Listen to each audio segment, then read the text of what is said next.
Hola, buenas tardes. Buenas tardes a todos. Bienvenidos a nuestro webinar.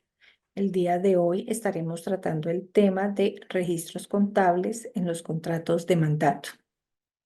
Mi nombre es Gina Milena Olarte, contadora pública de la Universidad de Pamplona. Cuento con una especialización en gerencia tributaria y auditoría de impuestos.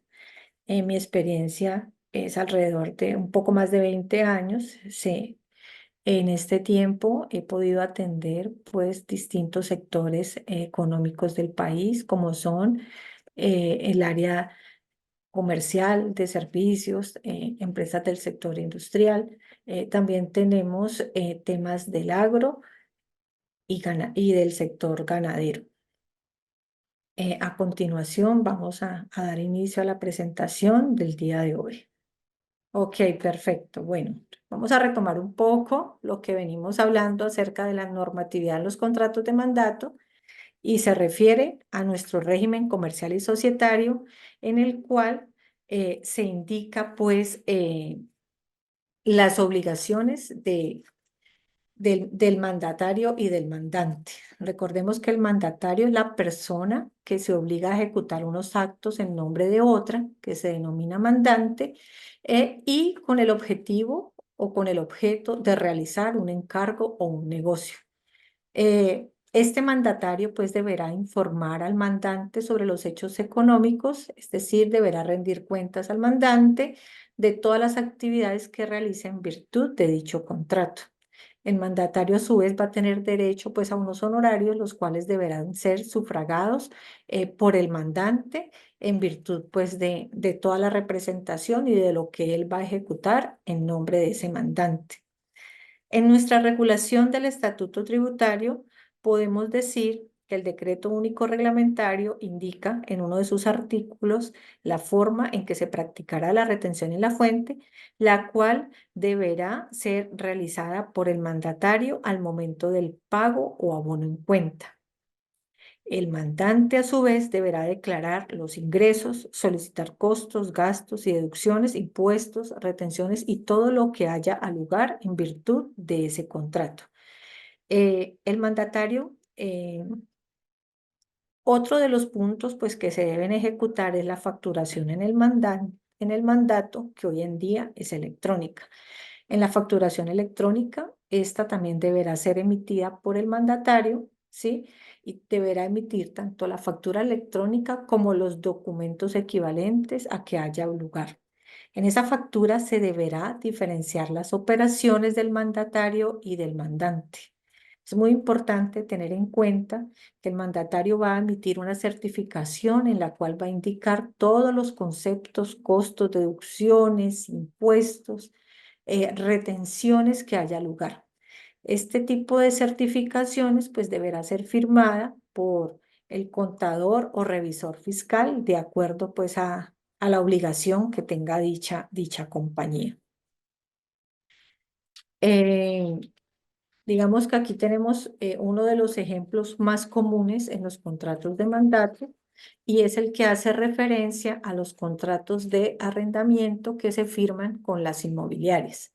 Tenemos un contrato de mandato. En ese contrato es donde se indica el negocio, el objeto o el encargo que se va a hacer.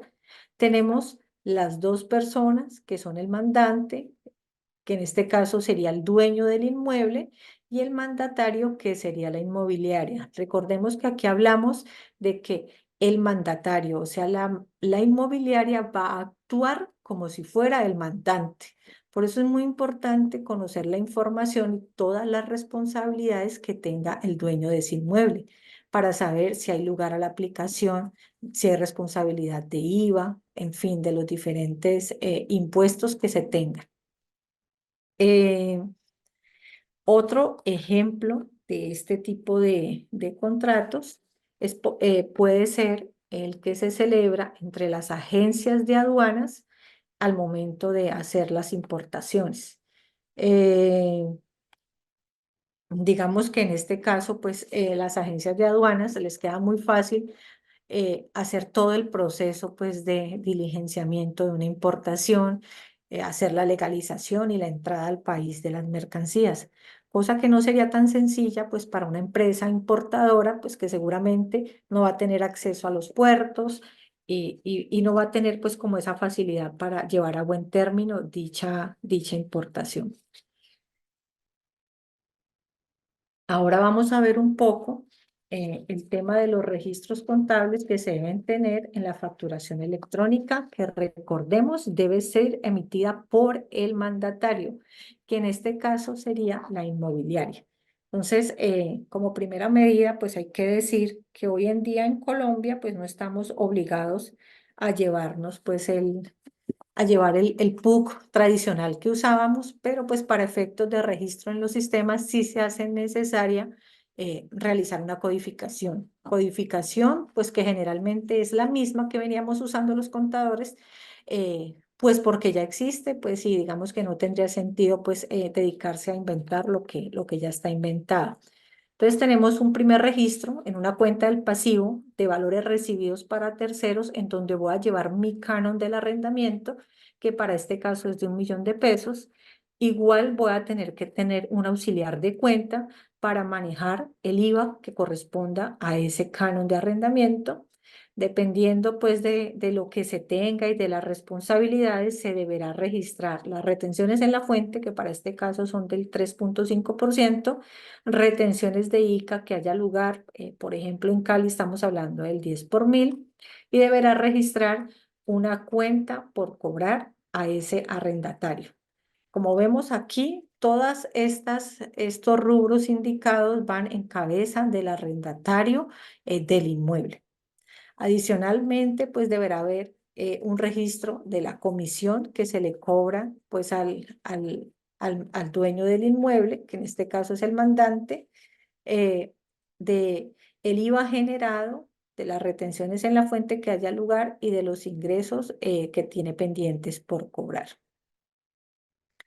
Otro de los registros contables que deberá realizar el mandatario, que en este caso pues, es la inmobiliaria, es el registro del recibo de caja cuando reciba el dinero por ese canon del arrendamiento, en donde va a cancelar esa cuenta por cobrar que tenía con el arrendatario y dará ingreso a, a su banco.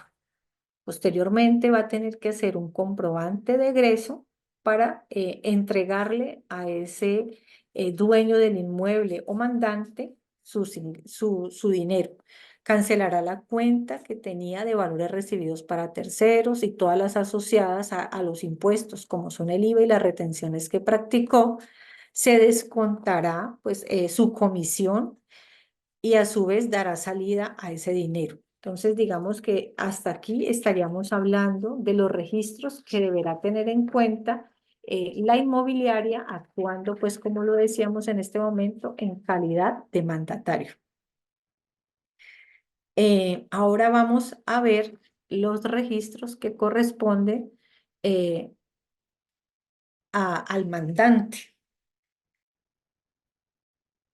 El mandante, a su vez, deberá realizar el reconocimiento de esos ingresos. ¿Con qué lo va a hacer? Con la información que le entregue el mandatario.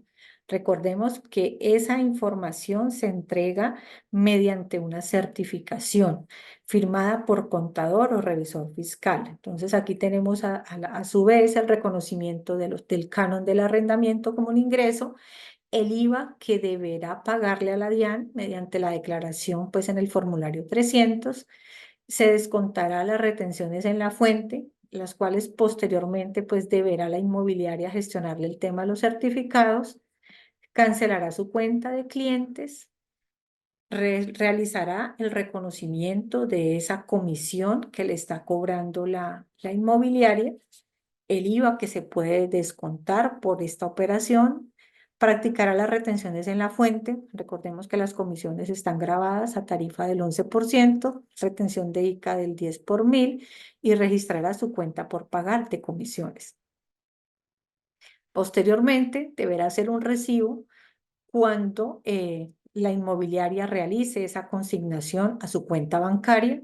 dará la entrada del dinero, cancelará la cuenta de clientes y de una vez se va a cruzar la cuenta que tiene, pues por la comisión que le cobra eh, la inmobiliaria.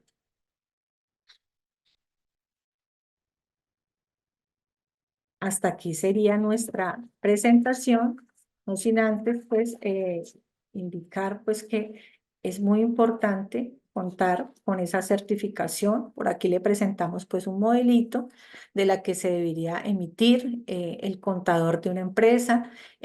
Debe indicar pues que se debe tener ese contrato de mandato, deberá indicar las fechas, los periodos. Para este caso estamos haciendo referencia pues a una certificación que es de retenciones en la fuente. Eh, Cuando se trate de operaciones más cortas, pues deberá indicar ingresos, retenciones, cada una de los conceptos que se deban hacer. Recordemos que el soporte de los costos y gastos que tiene el mandante van a ser el contrato de mandato que firmó pues con la inmobiliaria, la certificación de esta inmobiliaria donde se indican todas las cuantías, conceptos de gastos. Recordemos que en un bien inmueble se pueden tener gastos de adecuaciones. Entonces, estos mismos deberán estar soportados con factura electrónica, deberá tener copia de esas facturas que tenga la inmobiliaria, pues y que lo haya hecho por cuenta del mandante. Y a su vez, pues tener esa certificación. Digamos que teníamos, esos son los soportes básicos que se deben tener ante, pues, ante una revisión que pueda tener este mandante por parte de la Administración de Impuestos. Digamos que hasta aquí llega nuestro material del día de hoy en cuanto a lo que tiene que ver directamente con los registros contables en los contratos de mandato. No, los contratos de mandato son utilizados principalmente, pues digamos que los dos usos que hemos tenido en Colombia por tradición son los que se utilizan entre las inmobiliarias y los dueños de los inmuebles. Recordemos que la inmobiliaria administra bienes inmuebles de un tercero y digamos que eso se hace a través de ese contrato de mandato, ¿sí? En donde esta inmobiliaria consigue a los clientes, alquila los bienes inmuebles y a su vez le paga al dueño del inmueble esos cánones del arrendamiento. Entonces, de aquí estamos frente a un contrato de mandato. El Mm, otro ejemplo que teníamos en cuanto a los contratos de mandato es de los más comunes pues que se usan porque es el que tiene que ver con las importaciones en donde tenemos pues que las compañías, los importadores contratan una agencia de aduanas para que actúen en su nombre en cuanto a la legalización de alguna importación.